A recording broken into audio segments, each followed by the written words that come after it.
This meeting is being recorded. Good morning, everybody. Today is Sunday, April 3rd, 2022. You are watching or listening to another edition of Forward Maryland. My name is Bill Woodcock. And I'm Steve Hunt. Happy Sunday, everybody. Steve, I have forgotten, a couple episodes ago, I put on my new camera. I had my little angle shot with my face. It looked more professional. I mean, in the quest to get to 40 YouTube subscribers, I want to offer an apology today because I feel like I'm letting this podcast down and continuing to subscribe to second-rate production values.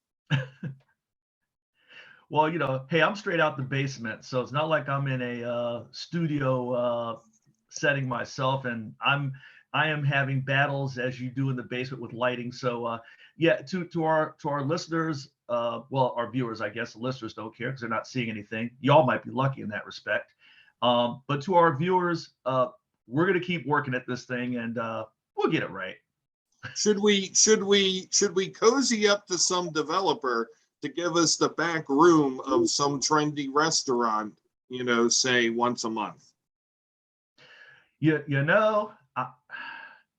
It would totally belie our rebel status to go corporate. And I know we talked about that with the Super Bowl halftime show with how once former LA Compton gangsters have gone corporate. So, I don't want to be Snoop Dogg to your Dr. Dre. So let's just keep doing what we do and we'll make it work. All right. Nor do you want to be Chris Rock to my Will Smith. Well, that leads well into this program because we could go from the slap heard round the world to the smackdown heard round Howard County. So there you go. Which you happily attended, I believe, on Tuesday night. So the theme of today's podcast production is what's going on around Howard County.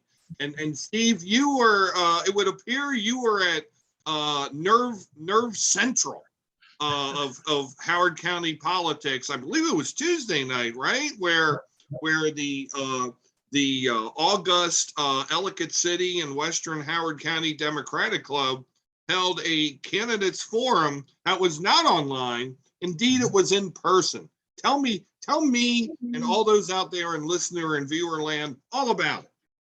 Well, I wasn't quite NBC News reporter Jacob Soboroff reporting from the U.S.-Mexico border or from the Ukraine, but I was, I will file by remote from downtown Linden Hall, Ellicott City, and a couple of things in all seriousness. And I know we're going to talk about a lot of things that came out of that, the forum and how that speaks to where things are, specifically with the Howard County Democratic Party. But I want to open up with some positive stuff here.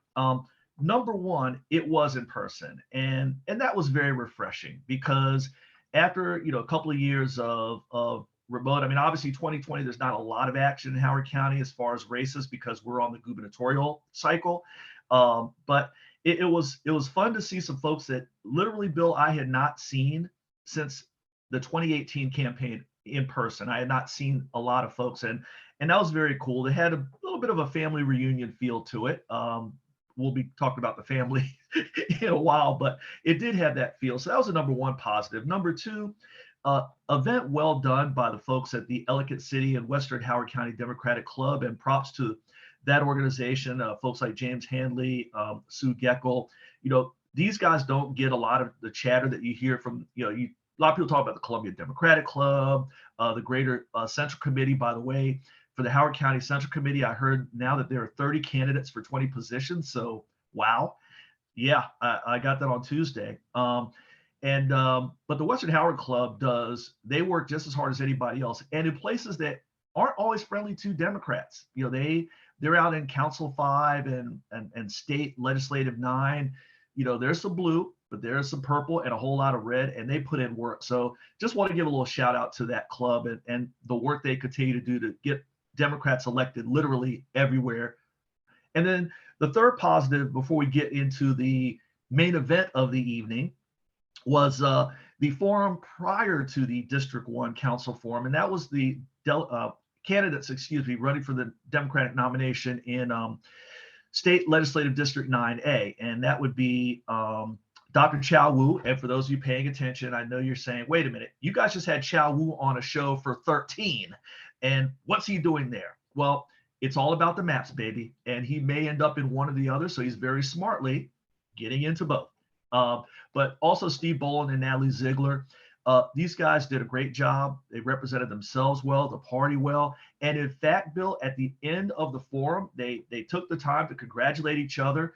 They took a group photo, all smiling. And even during the forum, they gave each other credit where credit was due. You know, you would hear Natalie say, hey, I agree with Chow on this point. Let me expand. Or Steve saying, I agree with Natalie on that point. Let me expand. It was a reminder of the race that I was in 2018 for Council District 3, where for the most part, we all got along. We were competing for the same gig, you know, but we did it in a friendly way. And that's what Steve and Natalie and Chow presented on Tuesday night. So I just want to give those 3 positive things before we get into the main event, which was the forum for Council District 1 for the Democratic nomination between incumbent Councilmember Liz Walsh and challenger Naveen Kurtam. And Bill, I'm gonna let you tee up that before I give you my remote on that. Steve, if I may interject for a second. So you spent some time telling us about things that were positive, and that definitely does sound positive with the 3 potential 9A candidates.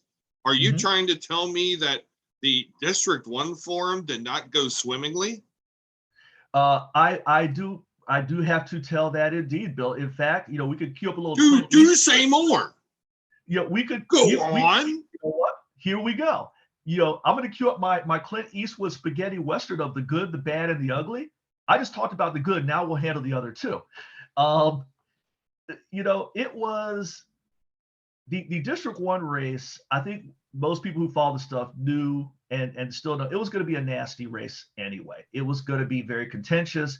It was going to be very hard fought, and it was going to go to the belt and points below. You know, a lot of that is from the 2018 election where, you know, quite frankly, then candidate Walsh ran a very negative campaign against then council member John Weinstein. We've seen some of the things with Walsh and more specifically her supporters on social media. I mean, they get into it pretty hard, you know, and we'll talk about, you know, some of the things that came out of Tuesday's forum. What was unexpected for Tuesday was the extraordinarily negative forum presentation style, whatever you want to call it, by one challenger, Naveen Kurtam. Obviously, when you're challenging somebody, you're basically saying they need to be replaced by me.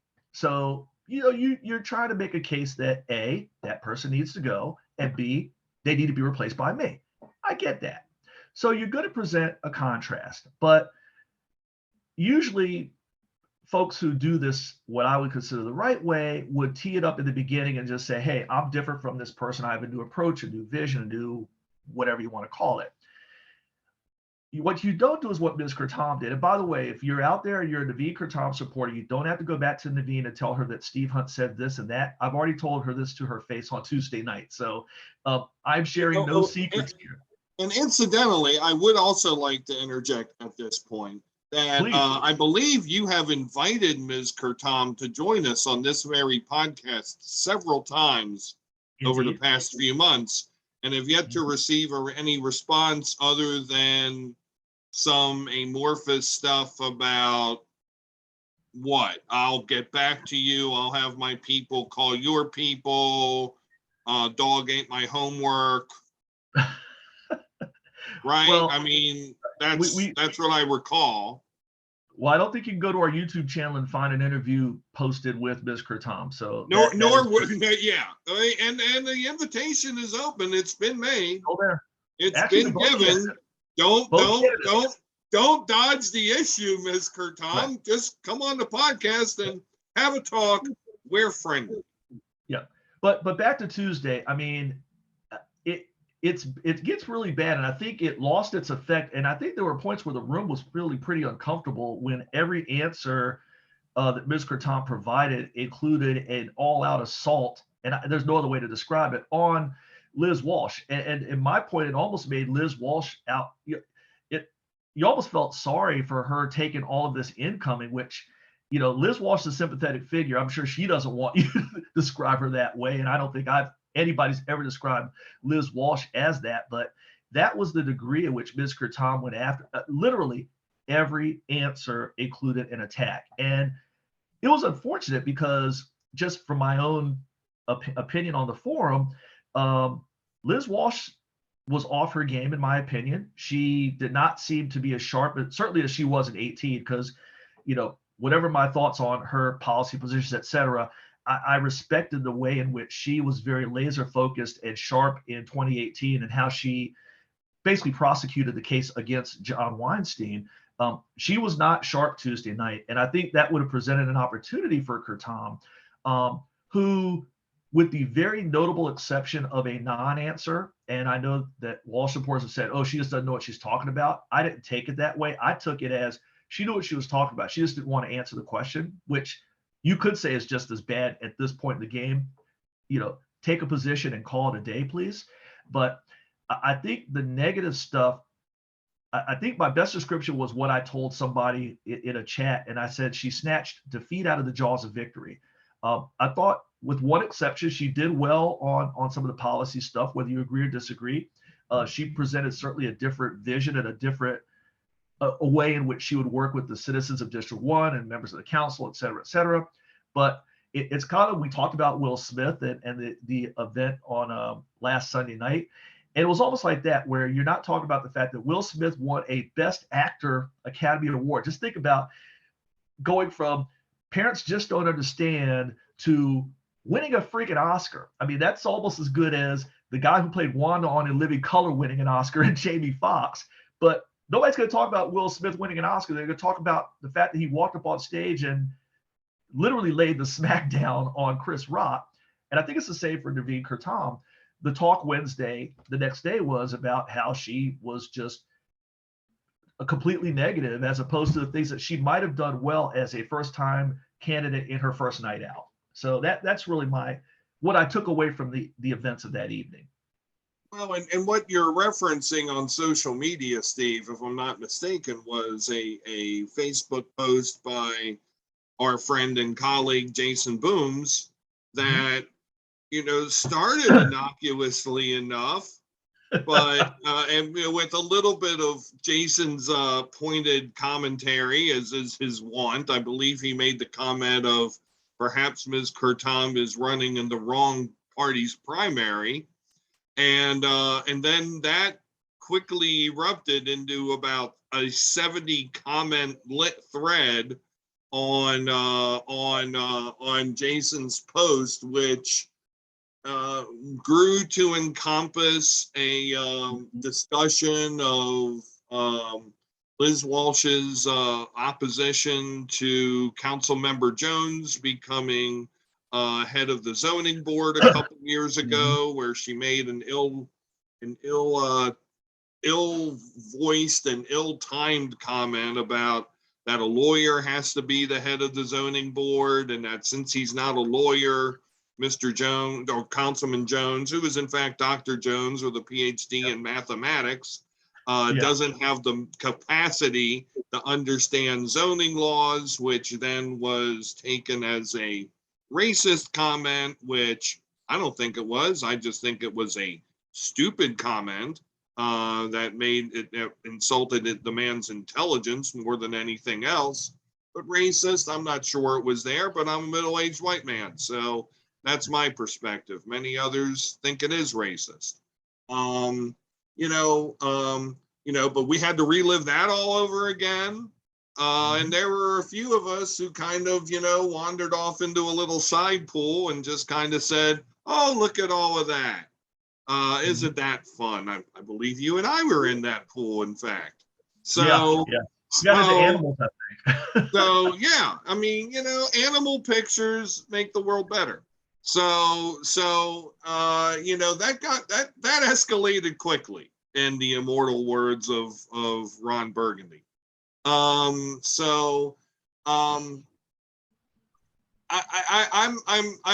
thank you, first off, for your exhaustive report. Um, I can't help but think as I try to get my head around this District 1 kerfuffle. And I mean, I'm personally, I'm wondering what the Naveen, I'm still wondering, I guess, what the Naveen Kurtam use case is. I mean, what is exactly her argument? If it is that Liz Walsh doesn't like development, well, that's actually what the voters of District 1 feel. And the people in District 1, having grown up living in District 1 for most of my life, they feel that they're the dumping ground. The Northeast and Eastern County feels, like it's been kind of done dirty by many a council member. Certainly by the previous two Democratic council members before Ms. Walsh.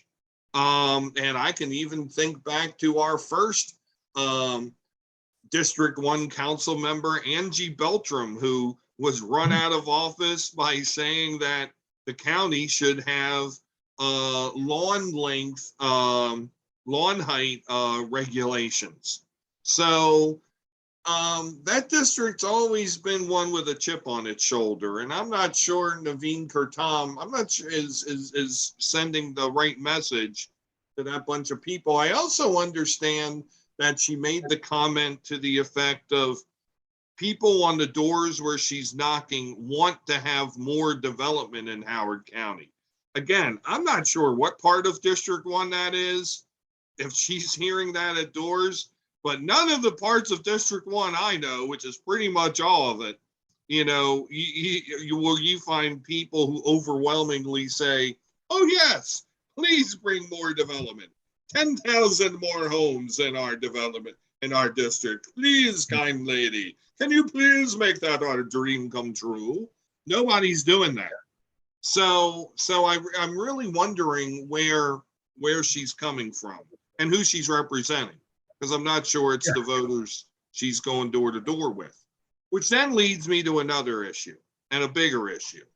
You talk about the civility and the grace with which the District 9 people, who, let's face it, they've got to band together. I mean, District 9 are, that's red purple, so it's a good thing that the Democrats are stuck together on District 9. But then Council 1 is blue purple. And yet now you have the council member and her challenger, fighting hard. This seems to be more endemic of what Howard County politics is, and I have to wonder if this is also emblematic of where state politics is, at least on the Democratic side. But I'll stick with Howard County for a second, because you seem to have two factions in Howard County Democratic politics. You seem to have what I would call the establishment faction. County executive, most of the county, well, 2 of the 4 county council members, most of the delegation to the General Assembly, who they want unfettered development, strong provision of services, still a strong school system, public safety, fire, police, rescue, all of that. And a strong tax base, also pro-business growth, but probably secondary to residential growth. And then you have, and so this establishment base calls itself progressive, but are they really? Jury's out. Doesn't necessarily seem so. The words developer, development, progressive don't normally flow together, don't appear in the same sentences. Then we have a group of Democrats on the grassroots level who fancy themselves progressive. In fact, there is a Progressive Democrats of Howard County group, and we know At least two of the people who are in leadership in that group, they're friends of this podcast, have been guests. They watch, they listen. And they're the ones who are saying no contract with ICE, no, they're the Bernie Sanders group, no development or strictly constrained development. Let's think outside the box in terms of affordable housing, because we just don't have to develop to rule, which the establishment Democrats love to let developers off the hook. The grassroots progressive Democrats, in some respects, and I'll amend what I said in the pre-show, Steve, but in some respects, they appear more moderate. Some respects, they appear much more liberal than the establishment group. And what I see when I look at both of these groups is that where the hell's my group? And I'm not a ding dong. I mean, I'm not an outsider. I was on the Central Committee for 10 years. I remember it being hard to get enough people to fulfill a full candidate slate of 12 people to run for the damn Central Committee. And now you're telling me there's 30 people for 20 slots? Where the hell are these 30 people coming from? And what has the Democratic Central Committee become so that people want to do this? I mean, is it because we don't have to lick envelopes anymore? Is it because we have to send emails? Is it because you can make your phone calls from your cell phone instead of going to a phone bank? I mean, the Democratic Central Committee are the worker bees. This is not glory, but yet you see somebody who was on the Central Committee who's now running for circuit court judge. What about being on the Central Committee allows you to be qualified to run for circuit court judge? I don't know. I mean, of course, this person's an attorney, so I mean, that's their qualification, but their experience is Democratic Central Committee.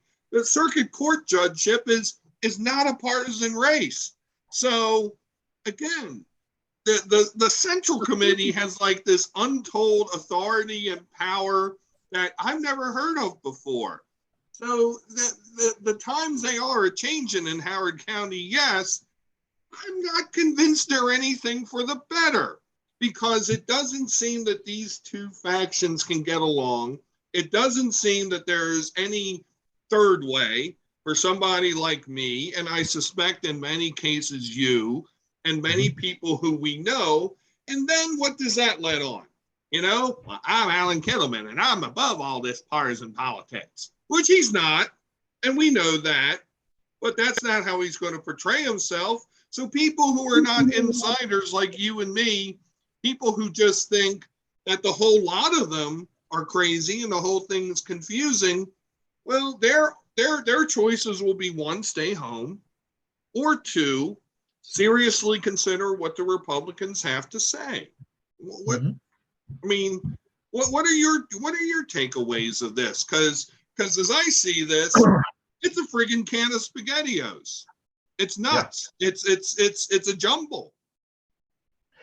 Well, Bill, what I would say is and you said, take it all the way to the county level, the state level. I think it's also the federal level within the Democratic Party. And in many ways, we have fallen into the same rabbit hole that could be as destructive as the one the Republicans have fallen into post-Tea Party movement, where you have your factions. And the problem with these factions, and even here in Howard County, I'll take it back to the Democrats, is it's a whole mentality of you're either 100% with us or you're against us. And I'll give you an example. You saw some of that on the Facebook chatter string, whatever the hell you want to call it, that you referenced. I got it from a mutual friend of ours who basically said, and I've got her text right here, I know you hate Liz, but why don't you support Sean, as in Sean McCurdy, the Republican nominee, presumptive, because he didn't have an opponent for District 1 Council. Why don't you support Sean over Naveen? So, one, I don't hate Liz Walsh. We just have some disagreements on really not everything, but just a couple of key and critical issues. And really, we agree on the question. We have a different answer. But because I don't fall all over myself to declare her my God queen, I am now a heretic to a mutual friend of ours. I guess I'm a dino. I guess I'm a closet Republican. I don't know. But, That's what I got from somebody who you and I have known for years. Who, look, I was a registered Democrat before this person was born. So if you're out there listening, You're 18 I won't years tell you older what than I'm that feeling. person. No, you're Huh? not. You're not 18 years older than that person. I might well be. I That don't makes know. you in your mid 60s. Okay, well then fine. I was a Democrat when she was in preschool. Okay, Okay, well, fair enough. fine. But now all of a sudden I'm accused of not being a real Democrat because I don't support the person that this individual supports. So that's where it all goes wrong. And you put a lot out there, Bill, and a lot to unpack. I won't get into all of it because you really laid it out well. But I could best capture where people like yourself and yes, you're right, me are. And that was another chat that I had with another individual, another mutual friend of ours, who lives in District 1, who supported Liz Walsh in 2018 and said exact words. I've got to pull up the Facebook message, but basically this individual said, I don't feel like I have a good choice here. I don't feel like, I don't know that I can support either one of them right now. Because this individual sees, Kurtam on, like you said, that one side of the fence and Walsh on the other side of the fence. And this individual is probably somewhere in the middle. They don't feel like they have anywhere to go. And I do not disagree with them because, number one, this whole word progressive drives me nuts because everybody wants to claim to be a progressive. And somebody pull out a Webster's and tell me what it means and tell me which side really is or isn't. I don't quite frankly care. I mean, but we're debating over who can lay claim to the word, and I'm like, whatever. So they probably are both progressives to a certain degree. It's just how far one wants to go in the name of progress. But yeah, I think that you've got one side that, I mean, certainly on development, I don't know if they want to, that everybody on that side wants to just build everywhere. I think they want to make sure that things can be built. I know affordable housing for that side that you called it the establishment side. I know that is a big concern for them.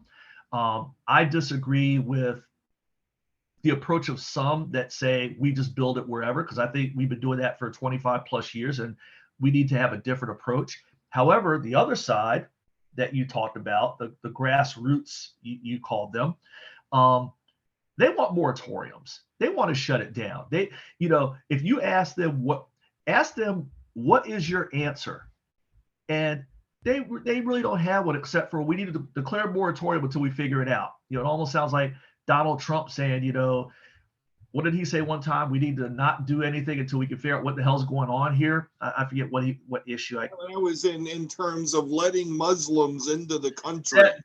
Yeah, and that's what some of these folks sound like. It's like, let's just shut it down until we figure it out. And it's like, okay, so you really don't have an answer. So I think that is the problem for a lot of folks, and it'll be a challenge, I think, for folks in District 1 to figure out which way to go, because each candidate, I think, for people like us, each candidate presents issue positions where you can say, okay, I can get with that. But then they present other positions you're like, I don't know about all that. So which is the lesser of the two evils? And, you talked about Ms. Kurtam, and I think that she had a path. She had a case to make. I think she has fallen right where I think she should not have fallen, because if you break Liz Walsh down politically speaking, especially District 1, her sweet spot is development. And I think what Kurtam has continued to do, including a fundraiser she is going to be having, I think it's this week, that just you all talk about walking into a fist with your chin stuck out. She has walked right into the issue. Basically, Kurtam has walked right into Walsh's sweet spot. She should have found a way, and maybe it's too late, maybe not, I don't know, of talking about other stuff, going into other issues and seeing if there's a case to be made on issues outside of development. You can't avoid development, and you can say, hey, this is where I'm different on that. But you need to bring some other stuff into the mix and almost get away from that because she's walking right into it. And in a primary that, whenever the hell it is, that, usually low turnout, base driven, grassroots driven, those are people who development is a major monster issue. And that's going to be a problem for Kurtava if she can't get people thinking about something else. And this statement about wanting more development, I would suggest not putting that on a piece of literature. that would not end well. Not unless if there are actual faces and names of people who are willing to say, yes, I said that, of which I find that honestly a dubious claim. Look, Yeah. Steve, I mean, getting back to the District 1 thing, I mean, I know Liz Walsh a little bit better than Naveen Kurtam. In fact, a lot better. I mean, I think I've only really interacted with Naveen. I believe she and I were on the same committee and for the county executives transition team from Kittleman to Ball. And I mean, I think positively of her. She seems like a cool person. Seems like a nice lady. Liz Walsh, I think, is also a nice lady. Good mom. Good. A very smart attorney. And Right. she's been a really, I think, representative for District 1. I would be hard placed to really state a case to replace her.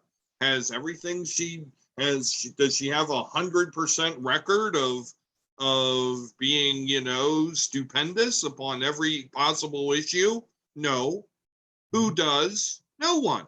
But again, that's my belief system. That's my filter. I'm a little troubled by discussion of absolutes. Either you're 100% with me or you're against me. That is what actually has helped to shrink the Democratic Party ever since the time of Ronald Reagan. Exclusionary politics playing into the Republicans' values politics, culture war politics, claims of identity politics, politics of persecution. That's a decades old Republican strategy. We don't need that here. No. What Democrats need to be working off of is vision. And I think your other correspondent, struck onto something because what I hear being said in those comments is that neither candidate really espouses a vision. So, I mean, you're looking at a primary, debate at a Democratic club. And yeah, that audience will respond to that red meat. But if you go to the Elkridge Fire Hall and have that sort of a discussion, that's not going to sit well with anybody because what those voters are going to want to hear and see is what are you going to do for me? How are you going to educate my kids? Make sure my roads aren't congested. Make sure that if I have a problem at my house, a cop comes when I call them. Make sure that the hospital is going to be able to take care of me if I get sick. Make sure that the libraries are going to have the resources my kids need to do their schoolwork. That's what they're going to want to hear. They're not going to want to hear who struck John over a damn vote 2.5 years ago. Right. They're just not going to want to. It's boring. And I think, I find Ms. Kurtam again to be a very personable. Also, she is also a very, I understand that she's a very perceptive and solid attorney. You have more direct knowledge of her than I do, and you've recommended her well to me in the past. But this campaign should be fought on a higher road than where it is. And if we're going to fight it on a lower road, well, those of us who in local politics who are waiting for Christina Delmont Small to run for District 1 Council, you can just not worry about it because this goof McCurdy will swoop in and wind up stealing that seat from a broken, bruised, and bloodied Democratic primary victor in District 1, no matter who that might be. And I think you're no, go ahead, because I'll make my next point after you reflect on that. No, and that's exactly where I was going to go, Bill, because we talk about the absolutism, and I would just remind my friends in District 1 throughout Howard County, that absolutism between, say, Al Gore and Ralph Nader in 2000 gave us George W. Bush. The scorched earth from 2016 between Hillary Clinton and Bernie Sanders gave us Donald Trump. So you guys can scorch all the earth you want in the fighting first of Howard County, and you will look at council member Sean McCurdy putting his hand up in December. And if you think, for those of you who didn't like either Walsh or Kurtam, had a problem with one of them, just wait till you see that with, oh, by the way, most likely a 3-2 council, because I don't see any signs that David Youngman is not going to win re-election. Have fun with that. So, and to your point, and back to Kurtam, I know a lot of people the problem they have with Liz Walsh maybe is her style as opposed to her substance. Some of the fights that she has picked with the county executive, other members of the council. Back to Tuesday's forum, I don't think a good approach to say, if you're tired of some of the caustic nature and combative nature of Liz Walsh, I'm going to come in here and be even more combative in my first forum. If you're trying to appeal to people who maybe are not fond of Liz Walsh's style and the style she had in 2018 against Councilmember Weinstein, replicating that, I don't know that gets you anywhere. You're a different version of the same thing that people are complaining about. So, again, strategically, and I don't know who, I know Naveen, I don't know who her team is, but hopefully before the next forum, they sit down and they reevaluate that approach, because if that's going to be your approach, you're going to spend an awful lot of money and put up an awful lot of signs to get your behind kicked by double digits. I agree. And your point about state and federal is also well stated. Next week, for those of you in viewer and listener land, we will have our next gubernatorial top 10. I don't know about you, Steve, but I've already sketched mine out, and there are some profound changes. So, I've got some movers. So I believe that the changes that we're going to see are going to reflect this very schism. And then on the federal level, there are polls that say a significant plurality to a small majority of Democrats don't even want the president to run again. Now, in part, the president will be 82 years old by the time of the election of 2024. But,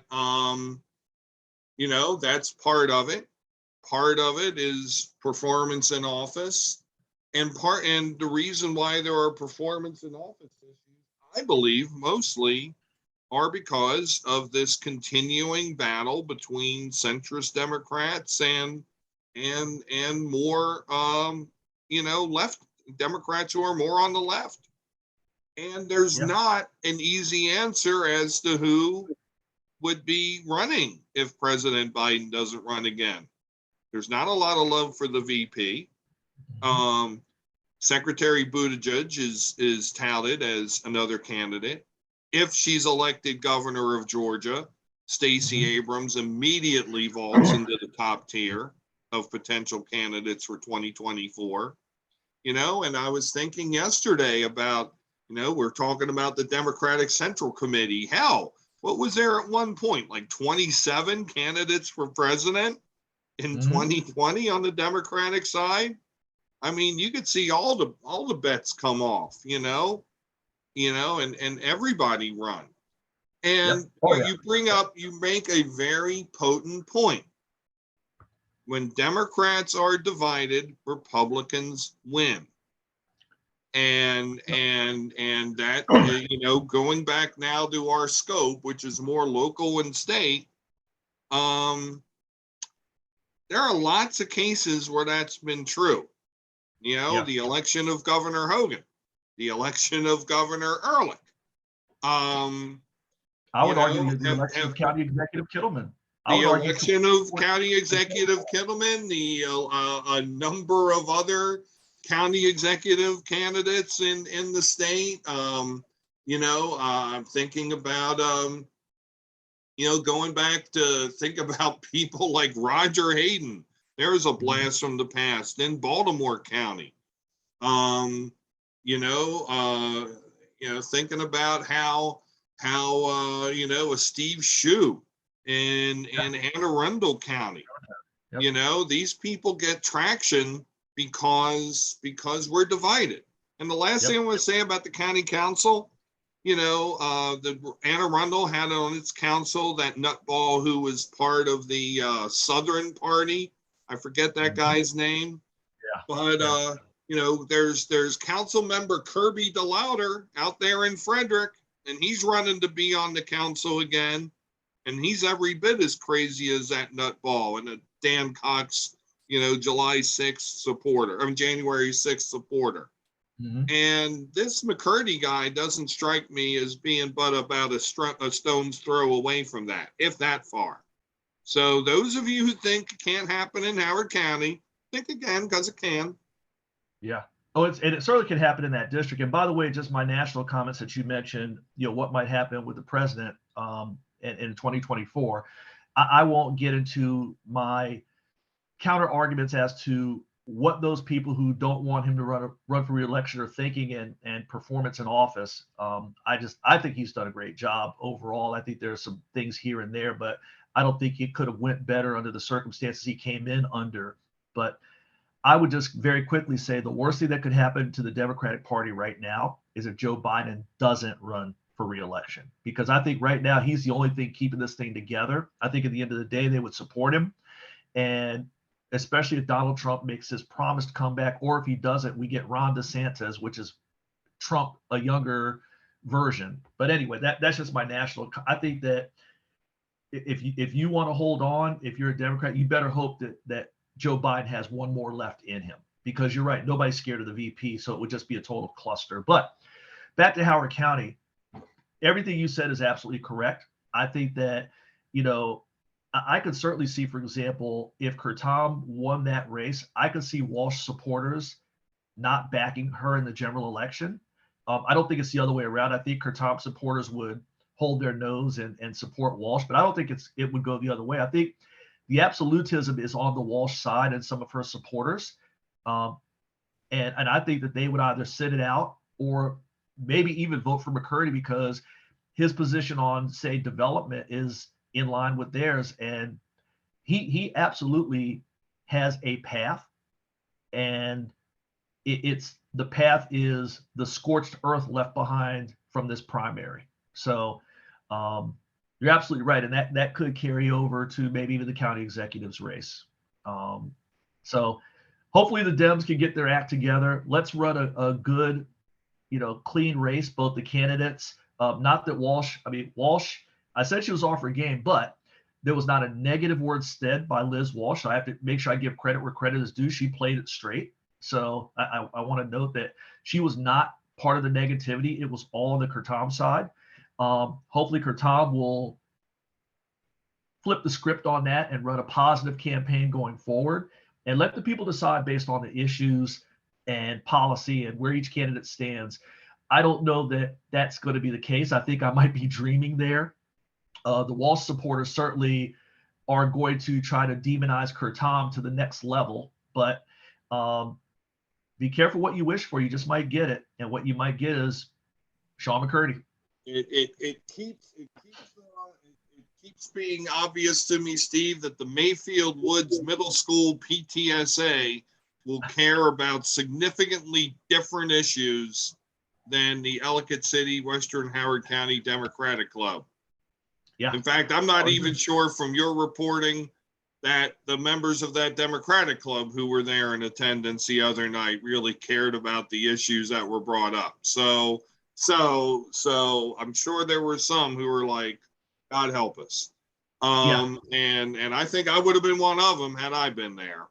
So it was uncomfortable. It was uncomfortable for me as that particular forum went on. I mean, as the answers continued and it seemed to get more and more negative, and again, I consider Naveen Kurtam a friend, and I was uncomfortable watching just the all-out, non-ending, I'll just call it political verbal assault. I mean, it was not pleasant to watch. I don't think it put Ms. Kurtam in a good light. And like I said, I ran into her on the way out. She said, Steve, what do you think? And I'm like, you got to drop this negativity BS, because you could have had a good night and you just messed it up with all of that. So get with your people and fix it. But that cannot happen again.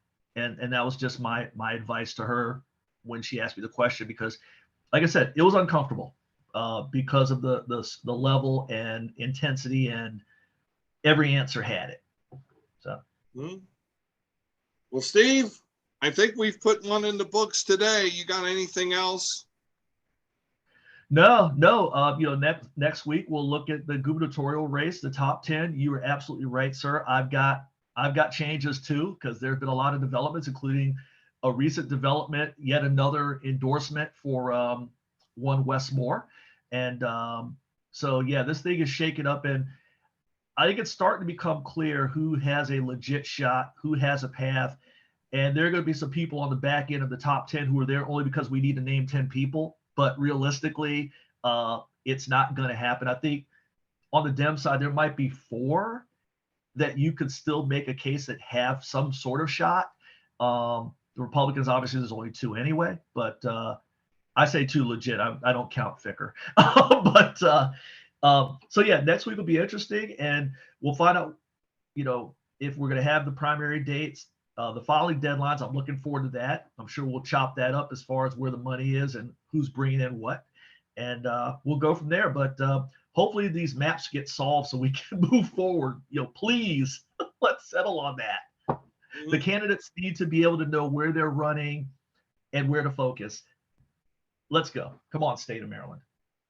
And with that, we close another rousing edition of Forward Maryland. I feel like we've been on one of our hour-and-a-half long marathons, but oh my goodness, I think we've only taken up about half that time. So yeah, I think we had some pointed commentary today, Steve. There may be a few comments about this today. Oh, I'm waiting for the text messages to start flying in. Hopefully not 70. I don't want 70. I don't have no patience for 70. Don't give me 70. So the 70 is a big old TLDR in this camp. Just gonna tell you. So Steve, well done, sir. I hope your next field trip is more enjoyable and less contentious. I'm looking forward to it. I will be trying to take field trips as often as possible, so I can report back here on Forward Maryland. I actually do enjoy getting out to these things. So yes, hopefully they are equally informative as the 9A forum and as civil. And like I said, the candidates representing themselves well, and people leaving saying, hey, we've got 3 good people running here. And the only hard thing is which 2 of the 3 we need to pick, not, God, which one do I have to hold my nose and vote for? Mm-hmm. So well done, 9A candidates again. Well done, Ellicott City, Western Howard County Democratic Club. We'll see you soon. So for Steve Hunt, my name is Bill Woodcock. You have been watching or listening to another edition of Forward Maryland. Have a great day, everybody. Take care.